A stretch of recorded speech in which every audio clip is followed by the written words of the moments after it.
Welcome back, Shalloners, and welcome, Arianators. Yeah, today I want to talk about Ariana Grande's new Vogue interview, how she described Pete Davidson and that whole relationship, and most importantly, what we can learn from it. Because that's what we do here in the Shallon Entourage. We take something that's going on with the celeb or something that's in the news, and we kind of extrapolate the psychology behind it and the life lessons we can take into our own lives. And believe me, we got a lesson coming today. Maybe, honestly, the biggest lesson I can ever impart to you guys, which is how to be happy without a boyfriend. I know what you're thinking. It's impossible, but it's not. You know why? Because I can fix everything. Speaking of which, if you guys want to talk to me privately one-on-one, contact me on the Instant Go app. My username is ShallonXO and click chat to get connected right away. It's now on the Android platform as well as iOS, which is fantastic. Love talking to you guys. Also follow me on Instagram at ShallonXO, where I let you guys vote on what the topic is you want to see next, and we can connect that way. Also, listen to my brand new podcast, Girl on Top, out every Wednesday, where I answer the best questions you guys submitted over the course of the week. So, Ariana. I've always been sort of like Ari agnostic. Like, I like her, but I'm not like a stan, you know, she's cool, but her whole thing with Pete Davidson, I've done several videos on them and just how incredibly toxic that relationship was. I hate him because he's just gross. And the way he speaks about her grossed me out. Like, my life's so fucking lit. Ha ha ha ha. It's like, are you Beavis and Butthead? Like, what is this speech pattern? Like, you think you're ready to be a husband and this is how you speak about someone? Like, oh yeah, she's so fucking hot. Like, that's how you speak about your wife? You have nothing else to say. She's hot, lit, ugh. Like, just go have a circle jerk with Machine Gun Kelly. Just gross. I love Machine Gun Kelly though. I heard him and Pete did something really, they TP'd a girl. I'm not just talking a threesome. I'm talking I don't want to explain it. Someone in the comment section just talk about it. But it's freaking gross. Yuck. Yuck. Anyway, we're not talking about gangbangs. We're talking about Ariana Grande. We're talking about the opposite of having too many dudes in your life. We're talking about how to deal with having no dudes in your life. And more importantly, why that should be your default setting, but not in like a sad way. I've said before, and I'll say it again, and I'll say it until the day I die. I'm not sure when society told women and convinced us that being single was the worst thing that could happen to you. Worst thing in the world. Not your career's not going anywhere. You don't have any friends. You're not contributing to the world. You're not helping people. No. That's all fine. You don't have a boyfriend? You're not married? Oh, bleh. We have internalized that rhetoric, which is nothing but oppression, by the way. Because if a woman is distracted in that category of her life, oh yeah, you're right. She's not running for Senate. She's not marching in the streets. She's at home scrolling through Instagram, stalking a fuckboy because he doesn't like her and she thinks she can't exist unless she has the love of this dude. She's not seen and worthy and whole and like activated as a human person unless a guy is the one to boop, push that button. You push your own buttons, baby girl. We exist, we are whole, we are complete, we are worthy, we are seen, and we have value. And I don't need a penis to do that. You know what? I don't need a tampon to do it. I mean, what's really the difference when you think about it? The functionality is remarkably similar. If anything, a tampon is more useful. And I never thought, well, I'm not a real woman, like I'm not a real person unless I'm on my period. That's like, it's a crazy person's thought process, right? That's a crazy thing to think. Why is it any less crazy to think that way about having a boyfriend? We're going to get into that more. For now, let's talk about Ariana. I just want to get you a sample of what we're going to talk about and how obviously passionate I am about this, because this is the whole vibe of the Shallon Entourage is like, we like boys, they're great, but we don't need them. We don't need them. So this is what Ariana said in her recent Vogue interview. And I like that she's on the cover, not loving like the cover look. I think her lip injections needed more time to settle. They're fake. It's fine. Who cares? I don't care. But like she's got like Angelina Jolie lips, which she has never heretofore had. And I don't know, there's just something about like her hair, just, I don't know. I think they could have done better with this. Loving the addition of the dog though. The dog's the star of the show. So she talked about how she met Pete Davidson, and that happened after she and Mac Miller broke up in the summer of 2018. As we know, Mac passed away in September 2018. So, I mean, imagine this person that you've been dating who is a drug addict. And so the toxicity there is just like off the charts. Like, not that a drug addict doesn't deserve love, but I always say you can't be half of a whole relationship if you don't know what half you are. And a drug addict doesn't know. Or if they do know, then what they're bringing, what their half is uncut fucking chaos. Chaos. You can't rely on a drug addict if you have a bad day. You can't Netflix and chill with a drug addict. Like, you aren't allowed to have your own low points because, hey, you got to be there for them. They're the one in crisis. And that creates a very chaotic world for someone, certainly a young woman. And then we have this burden of guilt. It's like, well, who would I be if I walked away from him? He's going to go off the deep end. He's going to OD and die. And, you know, I can't imagine how difficult it was for Ariana to break up with him and then see literally her worst fears come true. The guilt, undeserved guilt, by the way. She has nothing to feel guilty about. But when someone dies like that, like when someone commits suicide, and drug addiction, you know, I view it as sort of a suicide. You know, it's like, it's just senseless and it didn't have to happen. And there could have been so many other outcomes. And it's just so tragic. And there's so much guilt for the people left behind. I didn't do enough. I enabled them too much. I walked away. The tough love shit. I mean, there's just no right answer. And you spin it around and around and around in your mind forever, you know? But you get a little bit of distance and you realize, like, people make their own choices and you can't help someone who doesn't want to be helped. And that is just the sad, awful reality of it. You can't. We have, as girls, we've all seen a friend date like just a douche. Like, maybe he's not a drug addict, but he just doesn't like her. And you're like, Kelsey, like, get out of there. And they don't listen. You know, people have to have their awakenings on their own good time.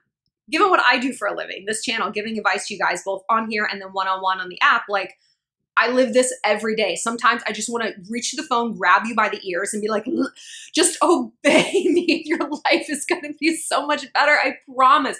Just obey me. And this must be what parenthood is like, right? Like, my friends have kids now. I should probably start thinking about that. But it's like, I can't imagine. I get so gassed up, like, trying to help you guys who are strangers to me, basically, with your problems. And I'm like, oh, why won't you listen? Can you imagine if it was your child? But this circles back to what I've talked about with Ariana before. When you have a chaotic one person who is in complete chaos, you have a parent-child dynamic. And guess who mama is? It's you. It's you. And a parent-child dynamic is absolutely, it's a cancer on your relationship. Psychologists have like studied this and declared this. Like, this isn't just my own theory. Because guess what? Parents don't want to have sex with their kids. I mean, it's gross, but like, if you boil it down, it's like it cuts out lust. It cuts out chemistry. It puts one person doing all the emotional labor, sometimes all the physical labor. I mean, do you think Mac Miller was the one Swiffering his own house? No. I bet Ariana was doing that, folding his stupid clothes, like making sure there was enough soda water in the fridge, all that shit. You know, she's picking up the pieces. And then you have to look at this person. You're like, what am I getting back from this? And what she could have been getting back, and what I think she's got an issue with, judging by her relationship with Mac and Pete, and also based on what she says, she's got kind of a Captain Save-A-Ho complex. And here's how we know this, okay? So after they broke up, my friends were like, come, we're gonna have a fun summer. They're trying to get her to move to New York City, which she did. And then I met Pete, and it was an amazing distraction. It was frivolous and fun and insane and highly unrealistic, and I loved him, and I didn't know him. Let's break that down. It was an amazing distraction. I loved him and I didn't know him. So what Ariana is getting out of these chaos relationships is exactly that, distraction. Distraction from what? Who would want to be distracted from a life as incredible as hers? You know what? Celebrities have a lot of great things going for them, but at the end of the day, they have the exact same problems we do. The problems they don't have are like logistical ones, like money. They can live in like a safe, nice place. It's those things. Emotionally, they have the exact same problems, if not compounded because of the fame aspect, like the expectations, wondering if people are in your life for the right reasons, things like that. And she's also young. She's young. So the distraction is crucial here because yes, those boys and those chaos relationships distracted her from the itch. That's what I call it. We all have a psychological itch that we are either trying to scratch or trying to avoid scratching. So for some people, the itch is like a bad childhood, like sexual abuse, an alcoholic mother, absentee father, whatever it is. That is too much to sit with. I don't want to sit in this. I don't want to think about it. I need to push it away. I need to push it away, and I can't push something away unless I have something else to look at. It's a lot easier to focus on something else if something else is actually there. And what better distraction is there than a relationship? You get a lot of benefits. You get a social benefit. People aren't like, oh, you don't have a boyfriend? Remember what I said about how society requires us to have a man to validate our existence? Okay, check that box. Thank you. Great. This is working out well. This whole distraction thing, this actually might be a pretty good way of living. No, because there comes a downside. The psyche must be heard. The psyche must be heard. And she can do it the easy way or she can do it the hard way, right? It doesn't matter to her. She'd rather do it the easy way. If you've experienced trauma, if you've gone through something, not even trauma. Let's just back that up. Your distraction, your itch could be what mine was for so many years. I was just plain bored. I was bored. I hadn't dated a drug addict. No one had set off a bomb at my concert in Manchester. I wasn't dealing with major things. I was dealing with just run-of-the-mill white girl boredom. My career wasn't going anywhere, or I was like in school and I was bored. But if I look back on my most hysterical chaos relationships, and I'm using the term relationship very loosely here, obviously these weren't people who even dated me. These were like fuckboys I was obsessed with, like people I couldn't get over, who I like had just this fawning obsession with. I could correlate those relationships with stagnation in every other aspect of my life. I didn't like the city I was in. I didn't like the job I was in. I felt fat and I wasn't working out. I wasn't really learning anything anymore. I was just going out and drinking and coming home and eating Easy Mac. Blah. So instead of addressing those things, instead of addressing the itch, really scratching that itch, oh, that feels good. That feels really good. I'm sorry my hair looks so bad. It's 10,000 degrees here and 500% humidity. It is what it is. So instead of doing the itch, I was like, no.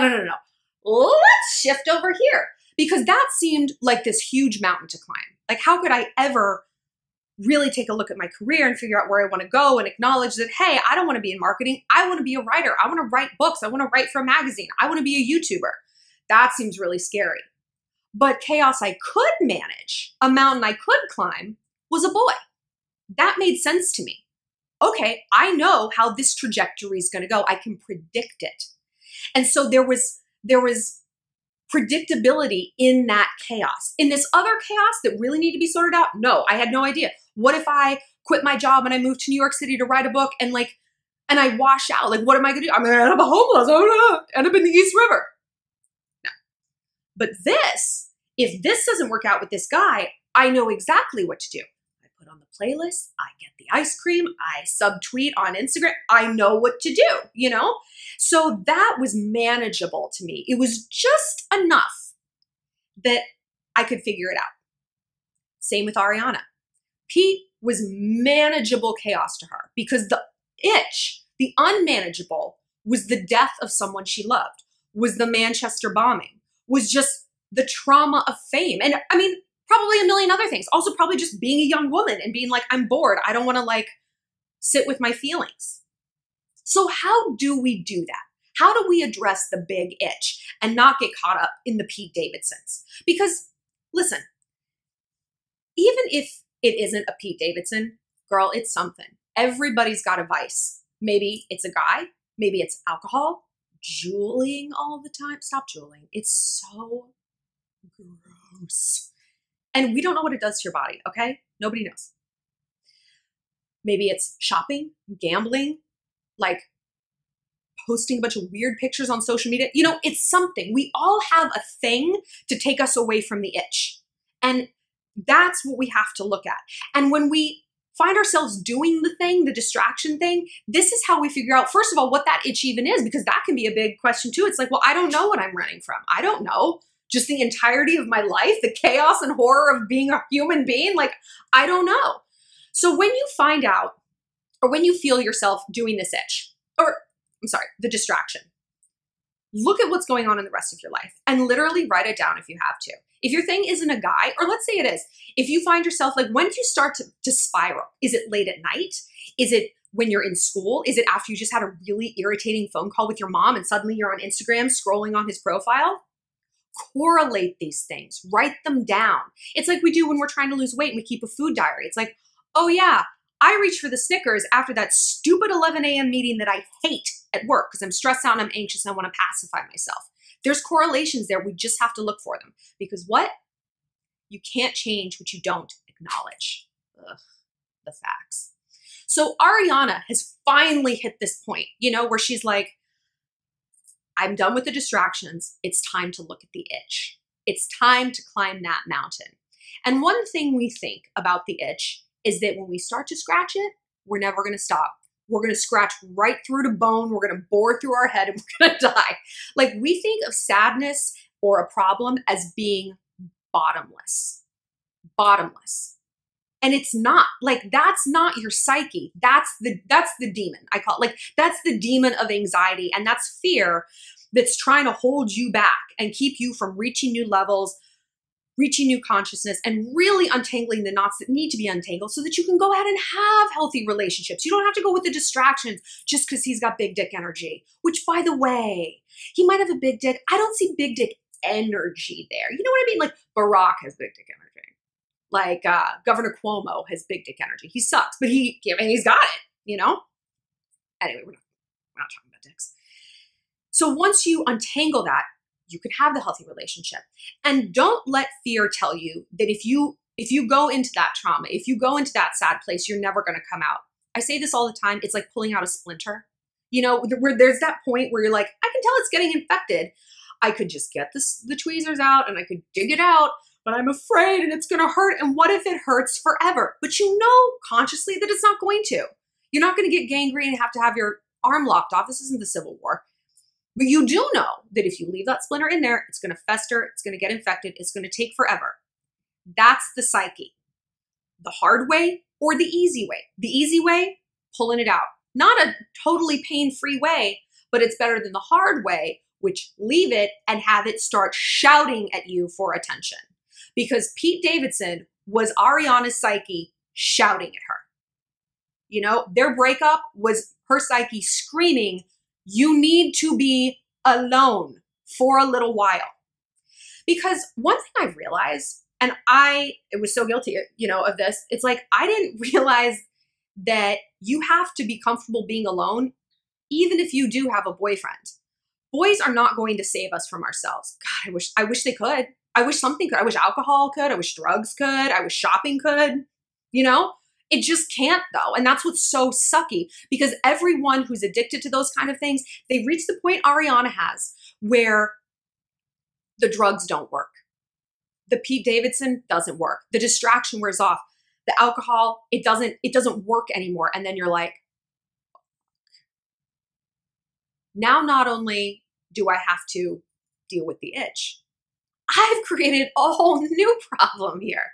I've got a drug addiction. I've got $15,000 in credit card debt from shopping. I've got 7 tattoos from this doofus from Staten Island and a very public failed relationship. And I am worse than had I just addressed the itch to begin with. You know what?